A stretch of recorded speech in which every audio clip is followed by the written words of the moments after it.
Hello, welcome to the bee vlog. I'm Bill. Today I'm going to be looking at Queen Beatrice. Last month, almost exactly a month ago, when I did the final inspection on all the hives, I found some problems in the brood of Queen Beatrice here. And I didn't get a chance to really do a good inspection on them and document it well because there were so many yellow jackets out here that the longer I had the hive open, the more the yellow jackets were getting into it and causing problems. So the yellow jacket population has died back after I hung up a trap. It's done a good job of catching all the yellow jackets. So I think now is a good opportunity to do an inspection. I actually wanted to do this earlier, but a couple weeks ago the weather here turned for the worse. We had a really bad storm that came through and dumped a lot of rain and wind and just made things miserable for the bees. Today the weather's great, it's just above 60 degrees. Not ideal for doing an inspection, but I think it's the best I'm going to get before the end of the year. Why am I doing an inspection? Well, I just want to really kind of understand and document what might be wrong with the brood in this hive. If they die over the winter, I'd like to know why, and this is my last chance to really get into it and find out. There's not a whole lot of activity in the front here. This is a good reason why I think it's a good idea to have more than one hive at each of your locations. And that's so that you can do a comparison between the hives. If you see that there isn't a lot of activity, you don't know if it's because of problems or if it's just the weather. While I see a lot of activity on Queen Flora over there, there's not a whole lot here with Queen Beatrice. So that would indicate a problem or just a low population here. So I'm going to get into it and just take off the first box and look down into the brood and see if I can see the same problem there or if everything has kind of resolved itself. Population is looking a lot smaller.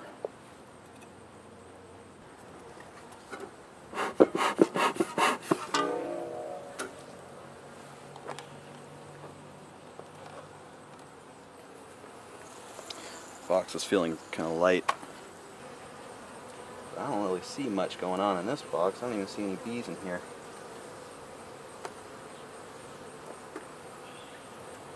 Huh. That's interesting.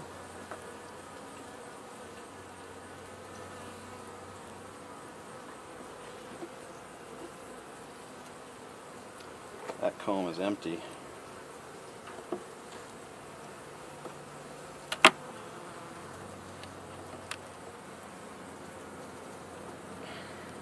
That one too. This is a pretty weak colony now, looks like. I'm going to end up taking away more boxes from them because this is all empty and it looks like they're just living up in that very top box.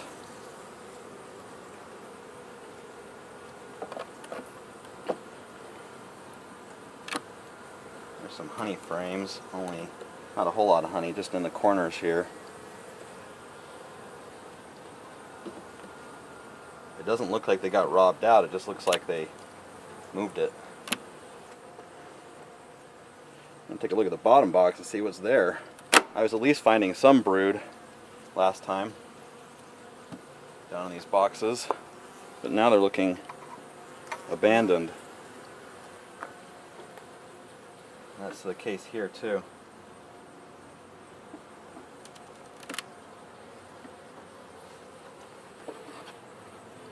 Nothing here. Just empty comb. There's a few dead larvae. Looks like they've been removed from some of the cells, but didn't make it all the way out the door.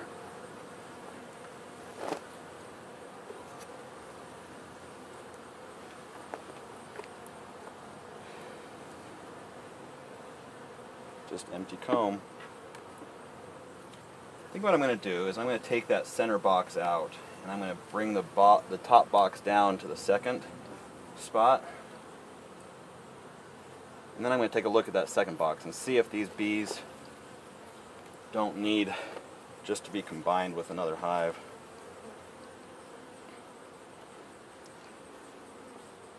Because I'm not certain they're going to even make it over the winter because this population is so small. But you never know. I don't know yet. I haven't made up my mind, but I do want to take a look at that top box.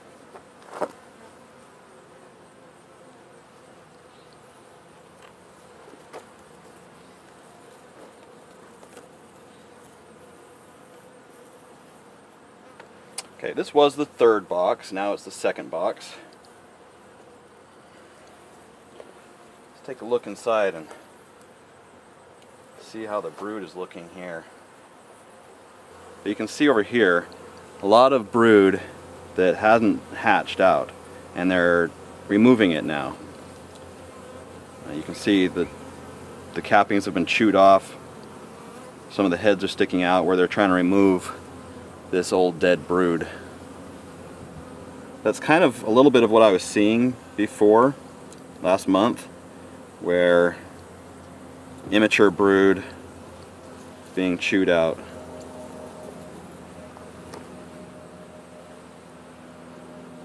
So let's keep going. See if I can see anything looks better. Ah.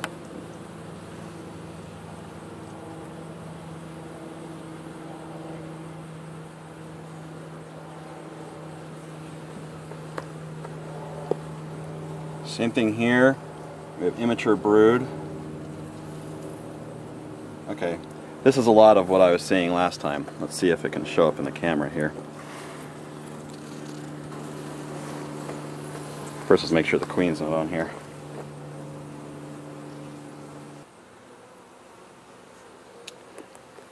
I do see some eggs on here, but I don't see any good looking brood.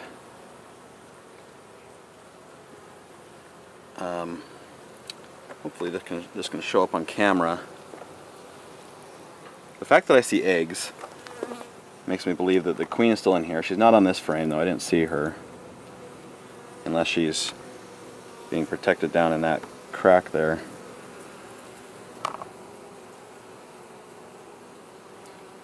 But what I have been seeing, let's see if this is on camera here, is this, where there's brood that has not reached maturity. In fact, it looks dried up, being chewed out. The capping's being chewed off, and you can see some dried up larvae in there, or even pupae.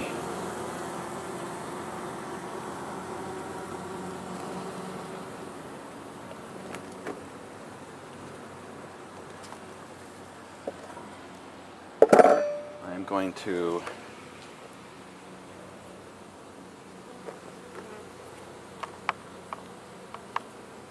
try the snot test here. Open up one of these, dig around inside there, and it's just a larva, a yellow jacket making a pest of itself. That one looked good, and I just killed it, but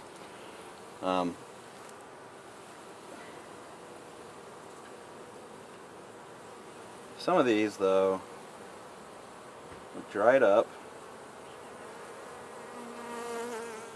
It's not stringy. It's not coming out in a string. So I doubt it's a foul brood.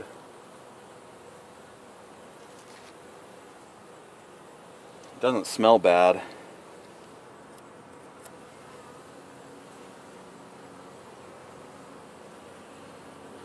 But the larvae just don't look healthy.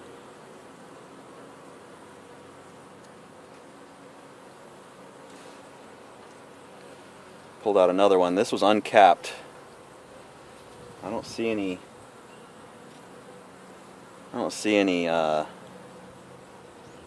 mites on that larva.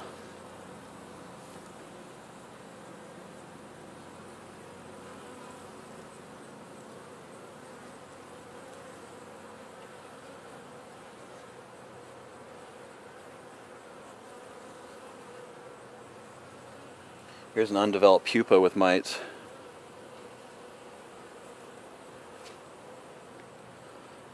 You can see the mites crawling around on there. This one was uncapped.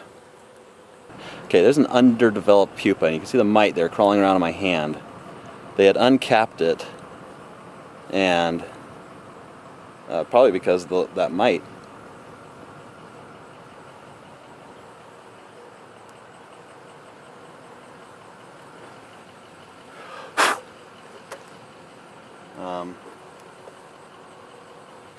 So I don't know, if they're dealing with a problem here, or if this is just their natural hygienic behavior. Maybe these bees are a varroa-sensitive hygienic bee. They were a swarm that I caught last year, so I don't know their origins. I don't know their legacy or history. They survived the winter last year, but it looks like they're having some problems this year.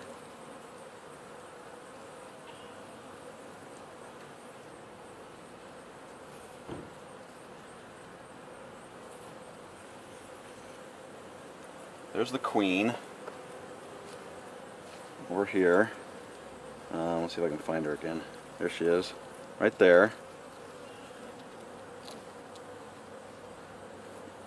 So she's in here. They have a queen. They just don't have a very good brood population. But again, it could just be a natural cycle. Again, same thing on this frame. Very bad pattern and unemerged bees. They're being scratched open. They're being chewed open here. I'm going to try the snot test on these ones again. Take one that's closed off mostly. And the cappings are perforated, which is usually a bad sign. But because in this case I think that they're just being chewed open, I don't think it's the perforations that you see from disease. So get into it and swirl it around and see if it comes out stringy. It's not. It isn't. Just get the whole larva. That one had a mite. You can see the mite there on the end. I think this is just a case of mites and not really disease. And it's been doing quite a devastation to them. The bees look healthy. I did see a single bee the other day out on the entrance that had deformed wing virus. And it had been ejected from the hive and was sitting out front. Other than that, their activity looks good. They're responding well to yellow jackets that come around. They're chasing them off. They are chasing me off. They keep bumping into my hands. They haven't been stinging me though.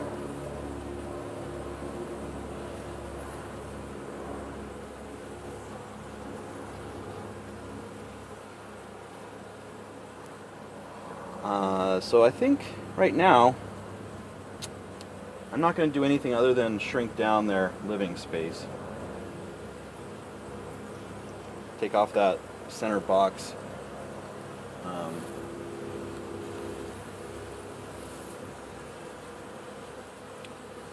going to take out some of the empty frames that are in the bottom, and I'm going to put in some of the frames that had honey on them just to give them back the honey. So I'm not taking any honey away. Yellow jacket on me. Because I'm taking away a box of frames, but I want to make sure the frames I take are all empty and not half full of honey. I'll just put it down at the bottom. I'll let them relocate it as they see fit. So that does mean I gotta get back down into the bottom box again here and change out some of the frames. But once that's done, I'll just close it up. I'll leave them and see how they do over winter. You know, if they survive, great. My other option at this point would be to just combine them with another colony. The risk of doing that is, right now I have a queen here and I have a queen in the other colonies. So the question is, which queen do I kill? I could just combine them and let them figure out which queen they want to keep. But in doing so, I lose a queen either way, and I don't know the queen that survives whether or not she's one that I would even want to keep. So I think this would be a good time to talk about my philosophy of being treatment-free. I think it's normal human nature to see a problem and want to fix it, especially us guys. Am I right, ladies? As an engineer myself, I have the tendency to be a problem solver. I see a problem, I want to throw a solution at it, and try multiple solutions if possible, to find the best solution. This is especially true if it's something that we care about, like a family pet, a child, or our beehives. When we see a problem there, we want to fix it. We want to treat them with some kind of medicine or take them to a doctor. When it comes to family pets and children, I think that's a good thing. Is a beehive a family pet? I suppose there can be an argument in that case. But I think that bees are different than most domesticated animals. They are a wild animal. They do visit plants and flowers outside of our boundaries. We don't have to provide all the food and care for them as we would, say, a cat or a dog. And a lot of beekeepers boast about the antibiotic or antimicrobial properties of propolis. The honey has a lot of enzymes that are probiotic and good for our health. Even pollen is used as a food supplement. All these things that the bees provide for themselves, we take often as a sort of a natural medication. So I think that bees can take care of themselves.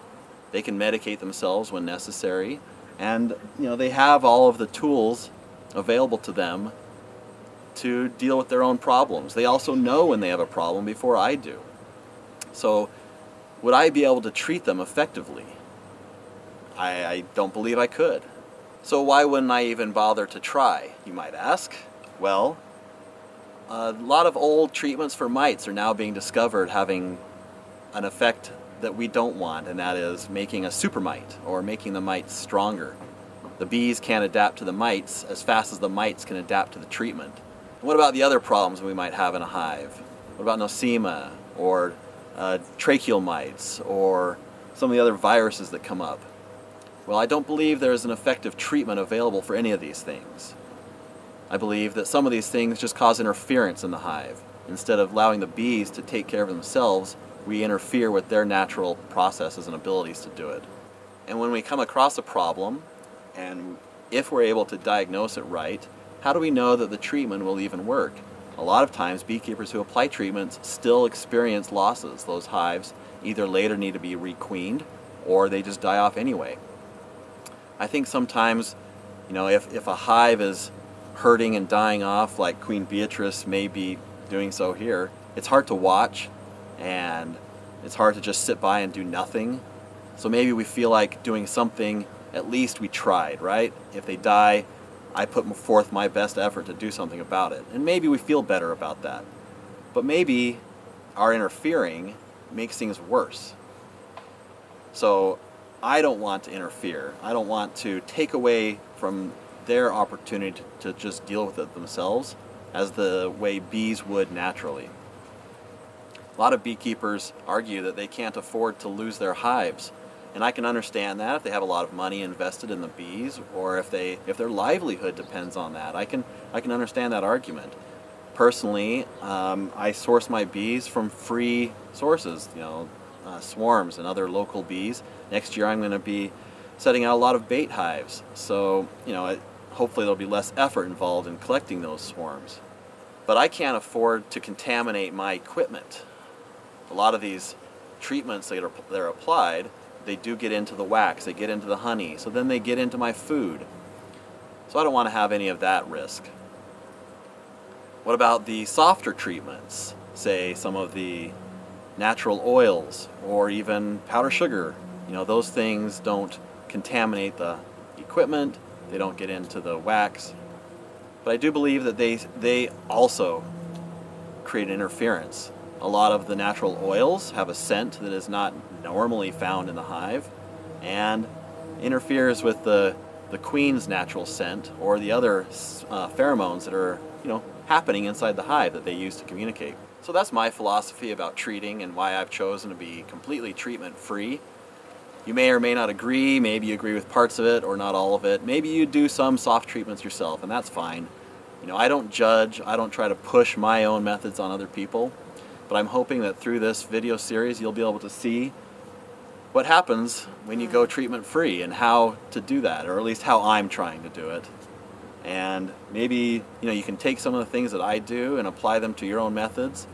Maybe you do things that I can learn from. If you can just, you know, share your videos with me, or make comments below and tell me how you're treating your bees, or what you do when you're managing your bees to try to deal with problems like this that come up.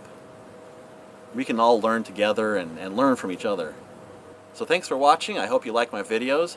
I don't normally do a lot of self-promotion and say, you know, subscribe and like and share, but I think a lot of people just don't understand that if you click the subscribe button, you get notifications whenever I post new videos.